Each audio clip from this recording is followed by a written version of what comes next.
Assalamualaikum warahmatullahi wabarakatuh. Halo semua, perkenalkan saya Kiara Rahmani Camila. Saya Marika Mariawati. Pada kesempatan kali ini, kami akan menjelaskan tentang sejarah dan perkembangan genetika. Dimulai dari periode sebelum tahun 1860 yang berawal dari banyaknya penemuan Charles Darwin seperti mikroskop cahaya, teorinya tentang sel, dan publikasi buku The Origin of Species yang mendukung para ilmuwan-ilmuwan lain untuk melakukan penelitian terhadap sel. Dan pada akhir tahun 1858, Rudolf Virchow menyampaikan teorinya tentang sel, yaitu Aphorism Omnis Cellula et Cellula, yang berarti bahwa sel berasal dari sel sebelumnya.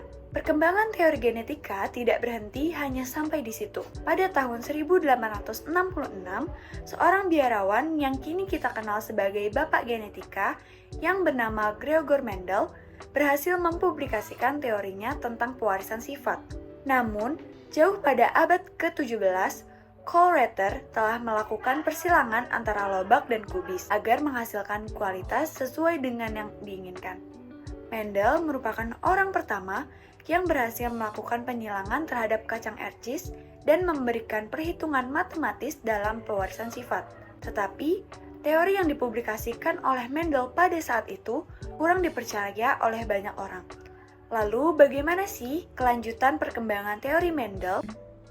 Kelanjutannya bahwa ada 3 tokoh yang kembali menemukan hasil percobaan Mendel di tahun 1900, yaitu Hugo de Vries, Karl Koren, dan Erich von Terschmack, di mana pada tahun 1889, de Vries berhipotesis bahwa tanamannya memiliki apa yang disebut pagen yang dikenal sebagai gen dan membawa informasi genetik dari satu generasi ke generasi berikutnya. Penemuan Georg Mendel tidak begitu dikenal pada saat itu, dan de Vries telah menemukan beberapa data yang sangat mirip dan dapat digabungkan dengan hukum Mendel untuk membantu membuat gambaran genetika lebih berkembang sepenuhnya. Sedangkan Koren, ahli genetika Jerman yang terkenal karena penemuan independen dari prinsip-prinsip hereditaritas dan untuk penemuan kembali makalah Georg Mendel sebelumnya. Dan pada tahun 1898, Terschmack mulai melakukan percobaan pemuliaan tanaman menggunakan kacang polong, dan pada tahun 1900 ia telah menulis hasilnya. Terschmack seperti de Vries dan Koren secara independen menurunkan hukum pewarisan Mendel dari eksperimen tanaman.